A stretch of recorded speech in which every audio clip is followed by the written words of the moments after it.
Malachi chapter 4. Malachi is the last book in your Old Testament you're noticing. Gee, right there, Matthew. Between the flip of that page, from Malachi to probably have one of them covers inside that says New Testament right next to it, is 400 years. In fact, we're going to read Malachi 4 here in just a minute. Before we get to our text, you're going to notice that the last thing he says is he prophesies to them John the Baptist. I'm going to send my messenger before I come. 400 years before John the Baptist, this letter was written. Malachi, particularly chapter 4, is in response to a complaint by God's people.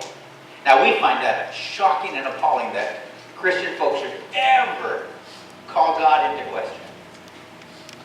Can you imagine that? Questioning God about how He behaves in my life. Why, I'm sure none of us have ever done that. But in case you ever run into somebody who does, I'm going to have you go through Malachi 4, just so you're not shocked when you find people who grumble and complain against the way God deals in their life. I just want you to know that such things can happen. Probably never to us. Probably never to any of us in this room. But we might run into relatives or friends that go to different churches that might complain against God. And so, in that case, we want to be prepared. The background to Malachi is quite simple. The children of Israel have been taken captive into Babylon. They were there for 70 years, and they've been allowed to come back home. They have rebuilt Jerusalem, and they have rebuilt the temple. We watched through Zechariah how he had to keep getting after the people because they kept stopping on the temple. Now Malachi is some years later. It's been long enough to where the Jewish religion has been well established again in the land. The temple again is in the land. Long enough now for them to notice that I don't think God is doing everything right here. You ever hear yourself, well, of course you never have. Maybe you've overheard somebody else who might say, if I were God, I would do this. That's what's going on here in Malachi now. People are beginning to say, if I was in charge, this is how I would do it. I suppose if I was God, I wouldn't let there be any cancer in the whole wide world. Everybody would live forever. I wouldn't let there be any war. See how much better we were in than God is already? Man, we're good. That's the problem. See, the children of Israel have been reestablished back to their religion, and they were doing religious things. Oh, let me tell you, at this time, for example, now remember Middle Eastern heat. You got a lot of desert around here. But to show God their holiness, they were dressing in black and walking and worshiping to the temple. And they were expecting that God would say, wow, look at those folks. They're dressed in all that black garb and they're sweating like crazy and they're coming to the temple just to worship me. Notice everything here is external. They're not complaining about the way they behave, because they're not telling God how they behave. They're just telling us what we do religiously. And they're complaining because it doesn't seem to them that it really matters anything. They look around and they say, hey, I put on this hot garment. I go to the temple, I stand there and I praise the Lord in these hot clothes, and that lousy wicked guy over there is doing better in business than I am. How come that guy who isn't holy like me seems to be doing so much better? I open my bank account and I say, I am the pastor of Mountain View Baptist Church. What do you mean Bill Gates has more money than I do? Well, I'm a hard-working preacher boy. I've been given all my years to this. Shouldn't I have a bank account as big as Bill Gates? Maybe just a few dollars more. Why, if I was God, I'd make sure that all the preachers was rich. I got the preacher's vote right there. our narrative in Malachi. And Malachi has heard just about enough of this, and so has God. So God says to Malachi, I want you to tell them people a couple of things for me. That's where we are. Now, I know that chapter 4 has nothing to do with any of us in this room, but like I said, you might run into somebody someday who wants to grumble.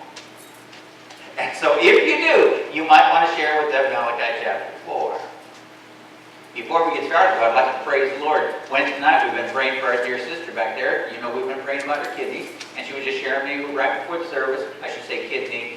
The Lord touched her. She's doing much, much better with that kidney. She just wanted us to know. So thank you, those of you who, stewards who've been coming out on Wednesday night, been faithfully praying for our sister. We'll continue to pray, as we always do, for those folks who ask us to.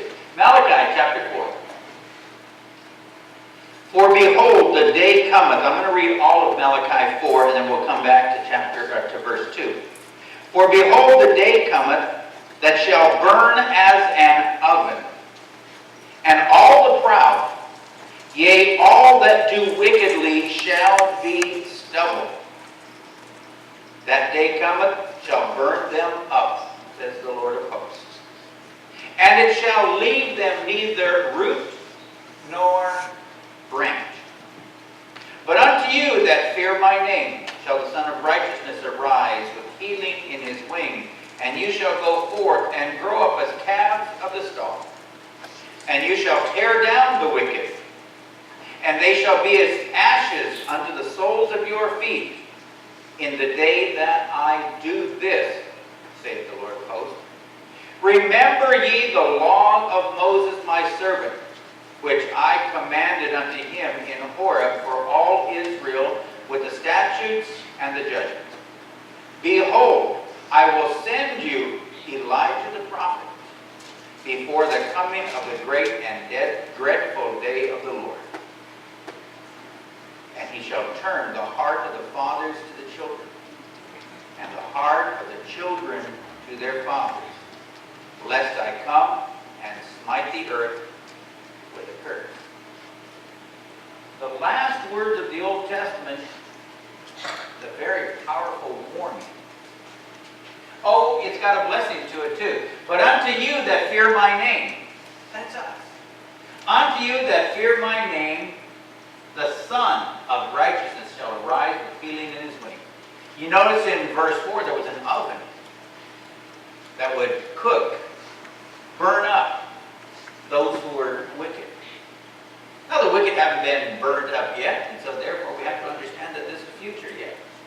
Next week we'll start the book of Revelation. You'll see how much future this is. Maybe not so far off as you might think. There's a change that takes place in Malachi. As I said, complaining, grumbling, mostly because, listen, I do, and people always want to argue their good works. And this is part of what they're arguing here. I get up, I put on this hot clothes, I put on a suit and a tie, and I walk all the way across that hot driveway just to come to church. And there are people better off who never go to church, and they're better off than I am.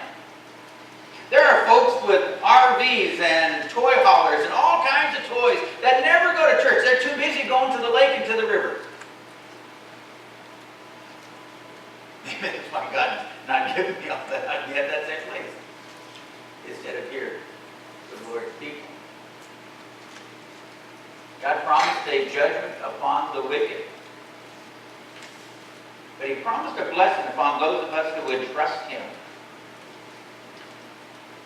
Calves in a stall. You know, God often uses animals, sheep, and this time he's using these calves for you and for me. I better open up my outline. So I can find out where we're at. See, there's a big distinction in men. It's not between the rich and the poor. But the distinction in men are those that love the Lord and those that do not. This world is not my home for those of us who love the Lord.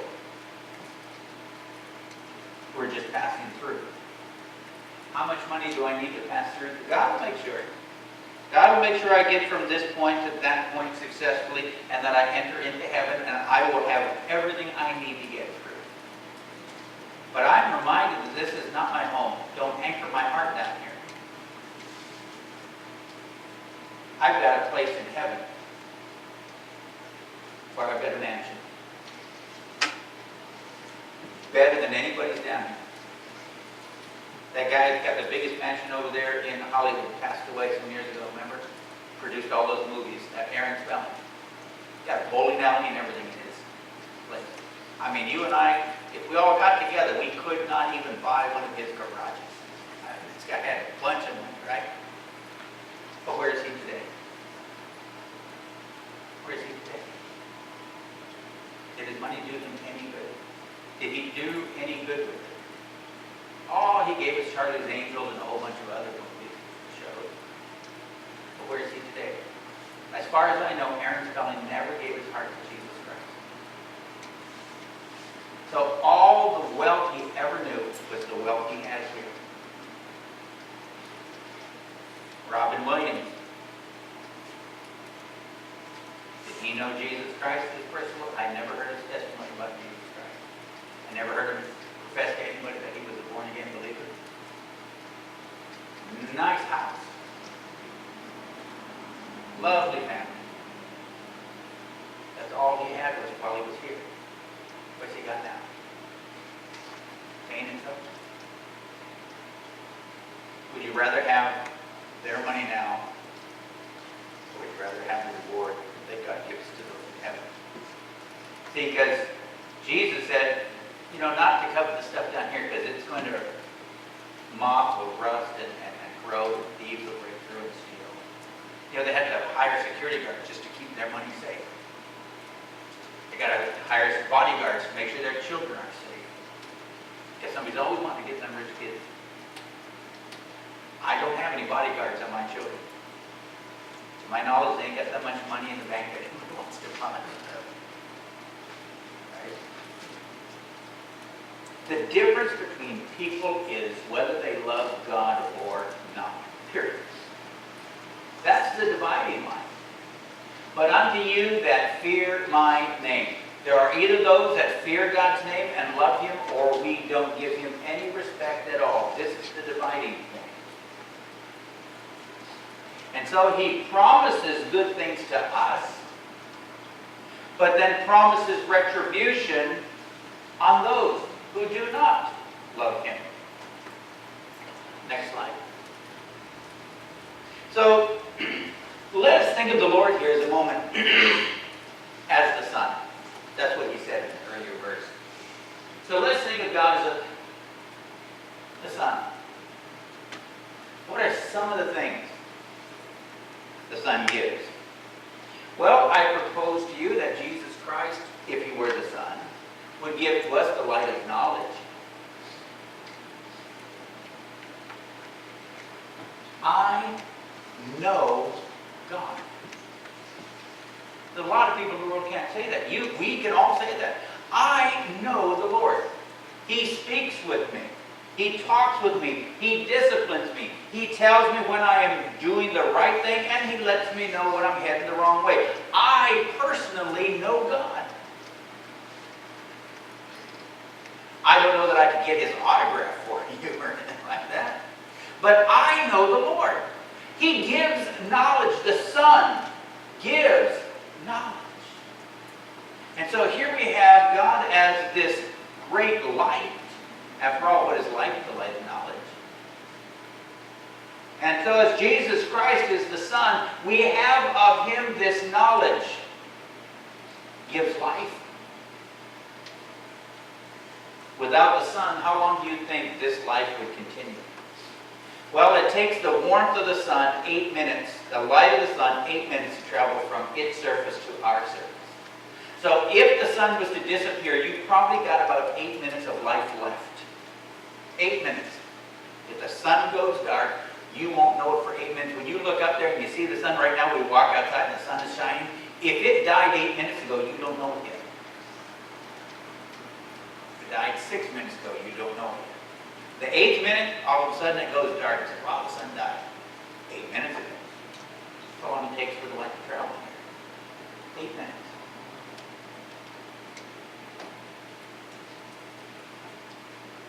But it warms us up. We wouldn't have the weather that we enjoy if it weren't for the sun. We get a lot of benefit. The ability for life to go on this planet is based on relationship to our distance from the sun. Our size, its size, and the distance between them. 92 million miles is a perfect place for the size of our sun, for our Earth to be sitting, so that we get all the benefit. Hell, you know, if you don't get outside, you're not as healthy. The B12 and the B6s and all the rest of those B vitamins that the sun gives out, you don't get those things inside. You've got to get outside.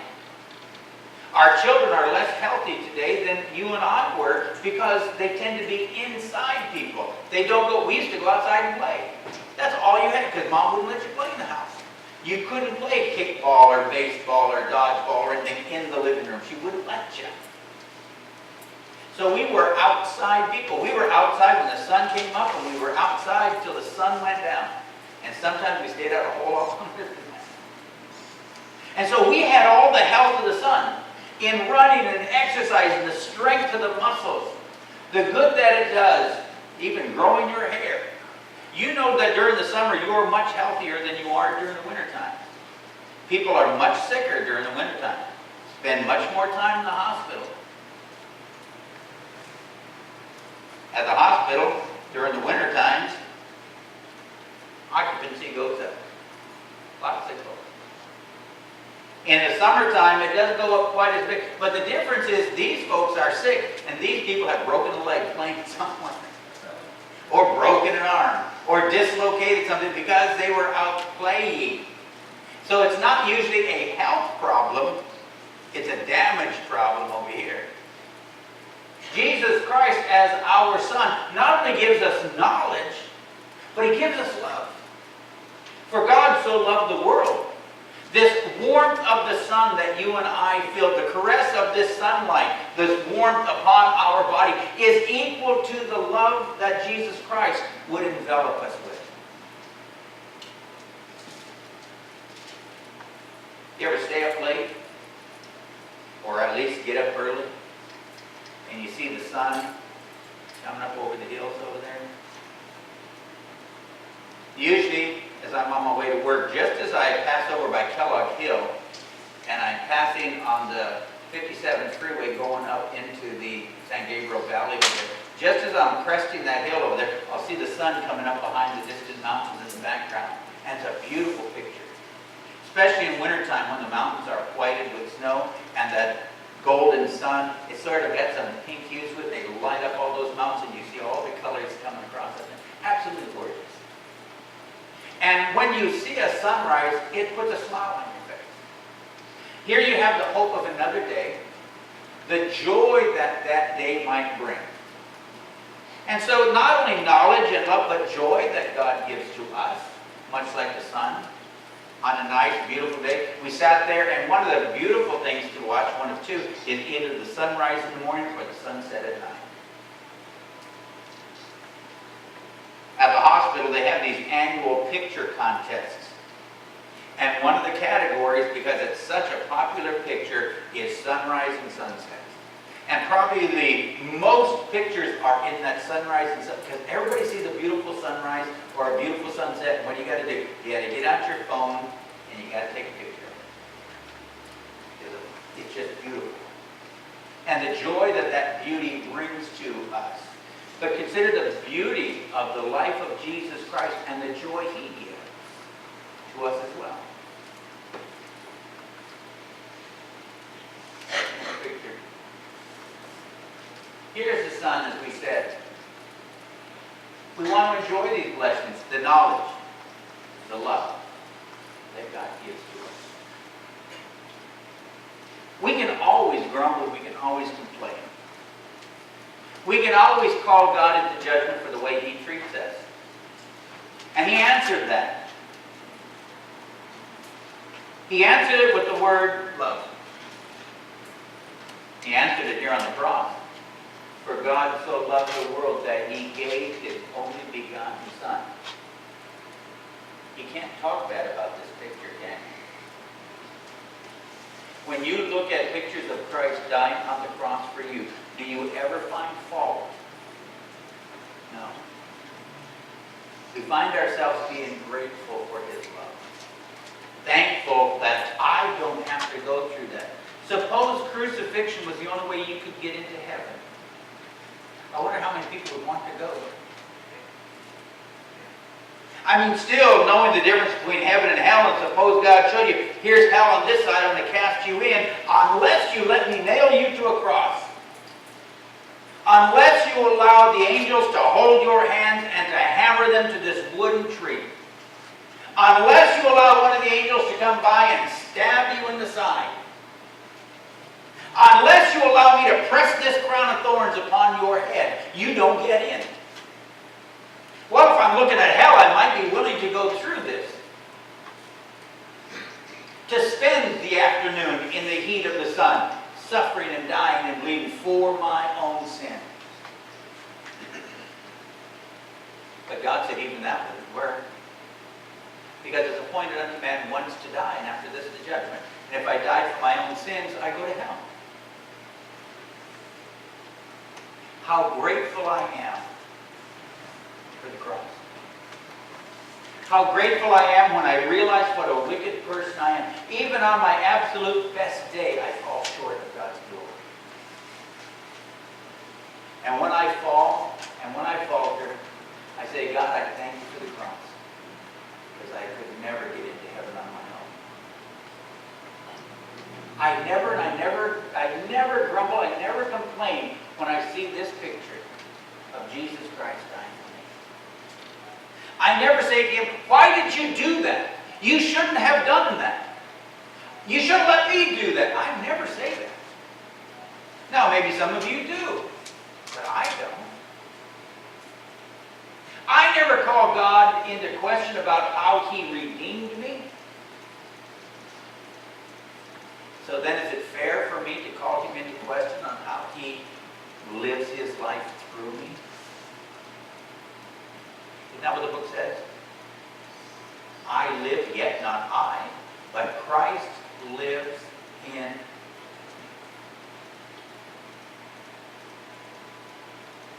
And if he should choose to live his life as a poor man, come to think of it, he did, didn't he? He owned nothing. Even died in a borrowed tomb. Unless, of course, you listen to Channel 40, in which case he had designer clothes and probably drove around in a Cadillac. But if you read your New Testament, it's surprising how little Jesus had. And if he wants to live his life through me, should it surprise me then that he should have me be a humble person as well, of some humble degree? He was a carpenter. I'm a hospital engineer. By trade, I'm a boiler operator. Not high and lofty. Not something that people aspire, wow, when I grow up, I want to be a hospital engineer, just like my preacher. No. Nobody says that. Nobody says, I want to be the carpenter. Nobody says, I want to be the man of sorrows who's acquainted with griefs. Acquainted with grief. Why would God want to be acquainted with grief? So in my life, when I am acquainted with grief, aren't I just being like him? Haven't we all experienced our grief? And let me tell you, when you have a grief and you have a heartache, don't you often run into somebody that had a similar heartache? And now you can feel for them, and it motivates us to pray for them, because now we know what it feels like.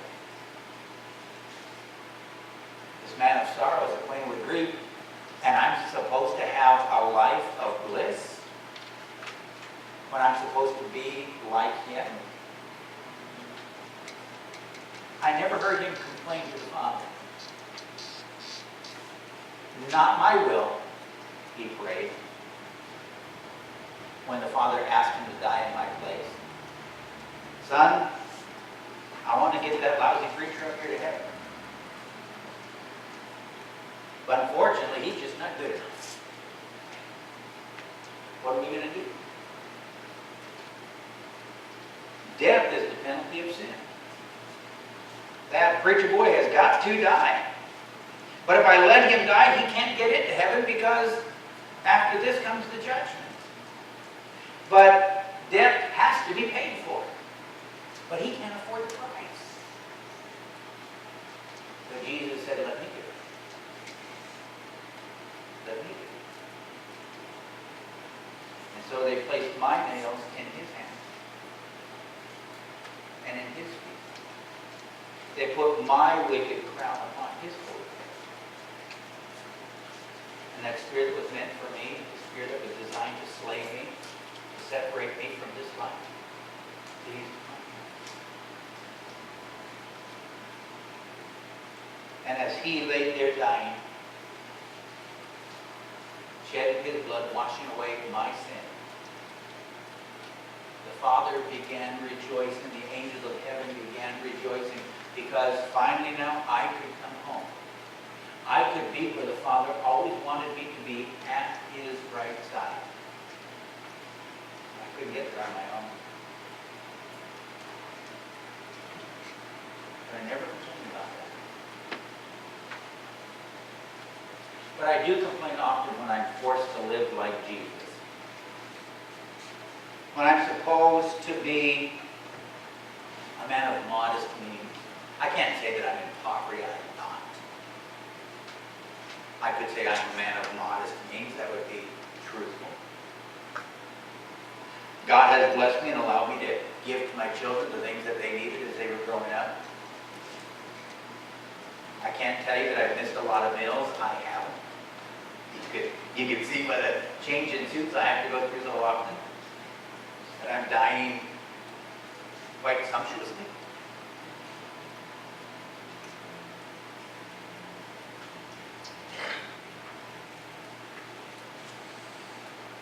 He hasn't asked me to go through the hardships that he asked his own son to go through for me. But from time to time, there is a dark day in my life and in yours. From time to time, he reminds us of what it was like to be Jesus, this man of sorrows and this man of grief. That we might have the knowledge that Jesus had. Jesus who knew no sin, yet knew sin for us. This love that caused him to give himself on Calvary's tree. That I might love him. That I might find it in my heart to love God's people. And this joy. This abundant joy of knowing him. Knowing that I'm on my way to heaven. Knowing that when I share with my family, they too are on the way to heaven. Like so many, I'm in the process of losing my mother. Soon enough, she'll be gone. But she'll be in heaven. She'll be in glory. She's ready for it. She's waiting for it. I'm happy that I became a Christian. The first one. And I was able to be the first one to tell my mom about Jesus Christ.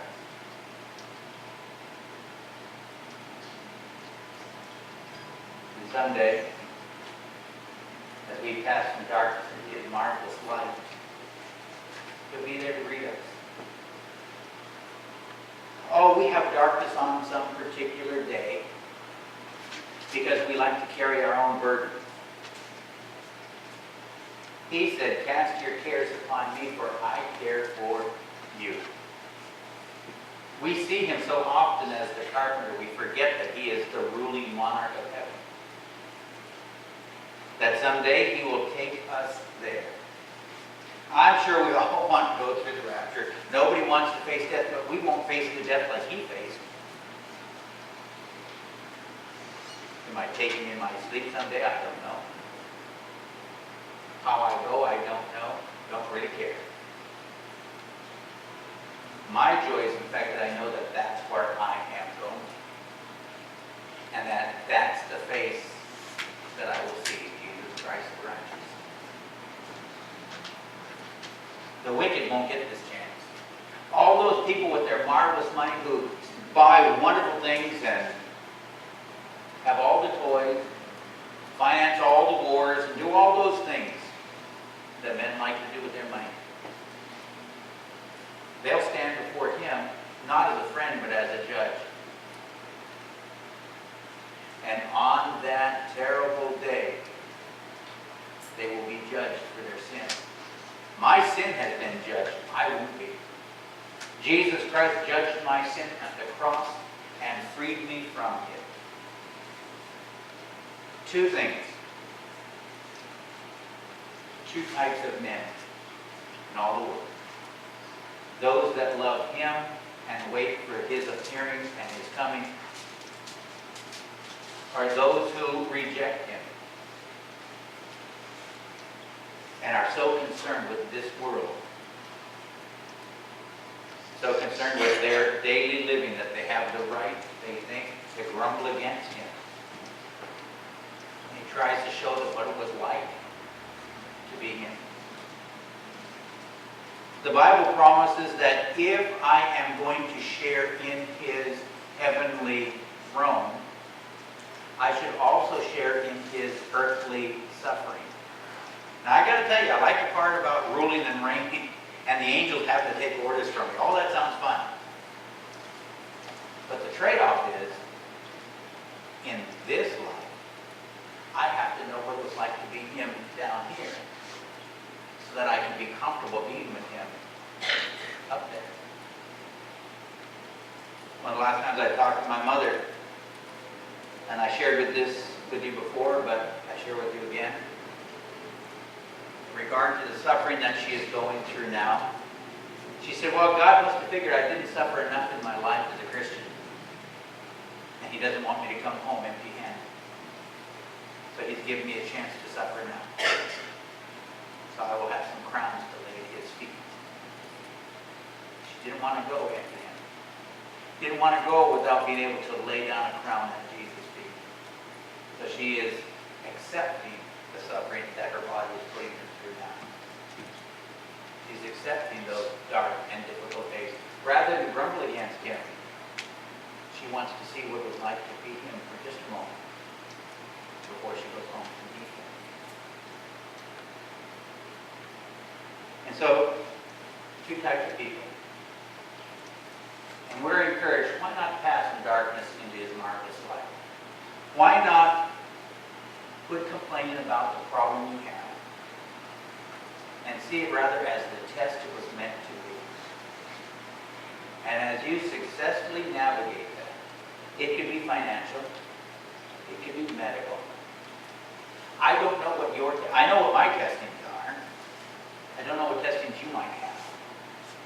But when you come to one of those dark days where it seems like God is just picking on you,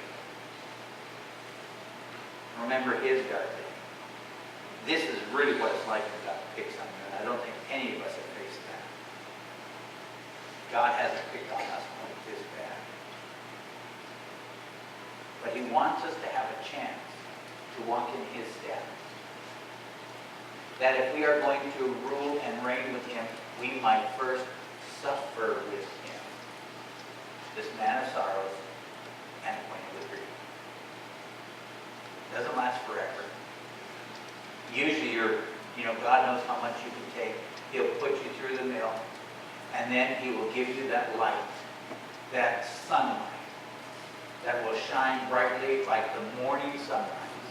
And you know that test is over, and that you have brought honor and glory to him the way you went through. That's what we hope for. Lord, let me bring honor and glory through my life today. Jesus, when you live through me today, be successful. Teach me to be successful. Teach me to walk humbly before my God. Someday when I'm standing up there and he says, hey, how about that test I gave you back there in October? Sure. Did you like it? Nope. He's got to say, but I got to say, I like the way you went through that one. And he'll call Michael over and Gabriel. He says, man, you guys don't know what it's like to be him. You've never suffered anything for me. You don't know what it's like to walk in his moccasins. My chest will grow just a little bit. And say, yeah, you don't know what it's like to live with him. Angels are jealous, if it's possible, of you and me. Such envy. That's the word blessed means. It means somebody who is worthy to be envied. And when the angels meet you, they will call you blessed. They will say, you are worthy to be envied because you know what it's like to be him. Not just with him, but you know what it's like to be him. Just as he knows what it's like to be you. And all of heaven would call you blessed. All of heaven would say,